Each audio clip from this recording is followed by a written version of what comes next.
लोकसभा से लगातार 5 बार लोकसभा सांसद रहे और केंद्र में मंत्री रहे और 6ठी बार गुड़गांव लोकसभा से सांसद बनने जा रहे हैं इंशाअल्लाह बड़े आदरणीय श्री राव इंद्रजीत सिंह जी। पूर्व में हमारे विधायक रहे चौधरी जाकिर हुसैन जी, हमारी पार्टी के मेवात जिला के अध्यक्ष बड़े भाई नरेंद्र पटेल जी, हमारे बहुत ही वरिष्ठ और बहुत ही हमारे मेवात जिले की कमांड संभाल रखी है आदरणीय समय सिंह भाटी जी। इस लोकसभा क्षेत्र के जो है संयोजक बने हुए हैं और पार्टी की तरफ से उनको कमांड दे रखी है और जिन्हें बहुत अच्छा और पुराना अनुभव है इस लोकसभा का, बड़े भाई मनीष मित्तल जी। और अभी अभी जो है हमारी सरकार में मंत्री बने बड़े भाई संजय सिंह जी, सम्मानित मंच, पार्टी के सभी वरिष्ठ और श्रेष्ठ कार्यकर्ता साथियों, जैसा कि आप सबको पता है भाषण देने का तो अब सबन ने कह दी भाई के वोटन जिताऊंगा, अब हमारे कहने की जरूरत सी ना देख रही, वैसे तो इंशाल्लाह उम्मीद तो यही है। लेकिन साथियों एक चीज जो कड़वी सच्चाई है वो भी आपको समझनी पड़ेगी। यहाँ बैठे जो कार्यकर्ता हैं या जो मंच पर बैठे हुए नेता हैं, इनके कहने से कुछ नहीं होगा। पब्लिक जब तक वोट नहीं मांगोगे, पब्लिक के बीच में जाकर लोगों को नहीं कहोगे, तब तक वोट नहीं मिलेंगे। ये अपने आप को वहम मत रखे कि अपने आप वोट मिल जाएंगी। हमें एक एक कार्यकर्ता को जनता के बीच में जाकर के, क्योंकि आदमी को कहते हैं कभी कभी तकब्बुर और घमंड में भी आदमी धोखा खा जाता है। मेरा तो निवेदन है, मेरी तो हाथ जोड़ के प्रार्थना है सभी कार्यकर्ता साथियों से, इस चुनाव को राव इंद्रजीत ना लड़ करके आप एक एक कार्यकर्ता बन करके लड़े, ताकि भारतीय जनता पार्टी की जो हम उम्मीद लगा रहे हैं और हरियाणा के अंदर नहीं पूरे हिंदुस्तान के अंदर जिस तरीके से पिछले साल भी हमारे करनाल की सीट सबसे ज्यादा मार्जिन से जीती थी, हम इस बात का प्रण ले कि लोकसभा गुड़गांव को हम पूरे हिंदुस्तान में सबसे ज्यादा वोटों से जिता करके भेजेंगे और उसमें सबसे ज्यादा वोटें हमारे मेवात क्षेत्र से आनी चाहिए। क्योंकि इस बार भारतीय जनता पार्टी ने जो विकास कार्य किए हैं, जो आदरणीय हमारे पूर्व मुख्यमंत्री मनोहर लाल जी खट्टर जी ने मेवात के अंदर विकास की जो धारा यहाँ पर बहाई है, राव इंद्रजीत जी ने जो हमारे मेवात के कार्यकर्ताओं को सम्मान दिया है और अब उसी कार्य को हमारे परम आदरणीय जो हमारे मुख्यमंत्री बने हैं श्री नायब सिंह सैनी जी उसको लेकर के आगे चल रहे हैं, उस चीज को हमें मेवात की जनता तक पहुंचाना है। और एक एक कार्यकर्ता जब पहुंचेगा,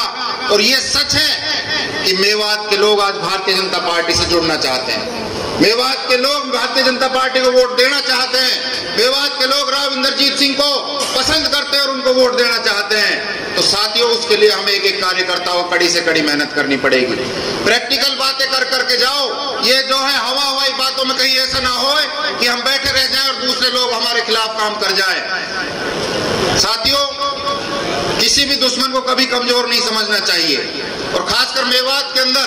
जहां हमारे लिए पिछले दिनों बड़ी परेशानियां होती थी, जब हमारे जैसे कार्यकर्ता लोगों में जाते थे तो कुछ लोग ऐसे थे जो कहते थे कि तुम्हारे तो निकाह फट जाएगा बीजेपी को अगर वोट दोगे तो। लेकिन आज वो माहौल नहीं है, आज बीजेपी के साथ लोग जुड़ना चाहते हैं और तन मन धन से लोग जुड़ना चाहते हैं, क्योंकि भारतीय जनता पार्टी ने बगैर किसी भेद के, बगैर किसी भेदभाव के लोगों के बीच में काम कर रहे हैं और लोगों को संभाला है। मेवात में आप देख सकते हैं किस तरीके से हमारे यहाँ पर जो काम रुके हुए थे कई सालों से, वो भारतीय जनता पार्टी की सरकार ने बहुत जल्दी समय में करे। हमारे बुजुर्गों का जहां हमारे 1857 के वीरों को सम्मान नहीं मिलता था, जहां 1527 में हमारे राजा हसन खां जैसे वीर जो हमारे 12,000 घुड़सवार मेवों के साथ खानवा के युद्ध में शहीद हुए थे, उन लोगों का कोई नाम लेवा नहीं था। भारतीय जनता पार्टी की सरकार और आदरणीय मनोहर लाल जी मुख्यमंत्री जी ने हमारे लोगों को सम्मान देने का काम किया। उन चीजों से मेवात के लोग प्रभावित हैं और जहां पर भी कोई हमारे बीच में कोई हिंदू और मुसलमान की बात करके हमें बरगलाना चाहता है, मैं ऐसे लोगों से मैं कहना चाहता हूं ये मेवात वीर सपूतों की धरती है, यहाँ पर कोई भी आदमी हमें लड़ा करके, हमें भिड़ा करके एक दूसरे से अलग नहीं कर सकता। हमारा गठबंधन मुट्ठी की तरह, एक मुट्ठी की तरह मेवात के लोग रहते हैं। साथियों निवेदन करूंगा कि जिस तरीके से आज पूरे हिंदुस्तान के अंदर 400 पार का नारा लगा हुआ है, आदरणीय नरेंद्र मोदी जी ने जो जिस तरीके से हिंदुस्तान की पहचान पूरी दुनिया के सामने रखी है, आज हमें भी उसी धारा में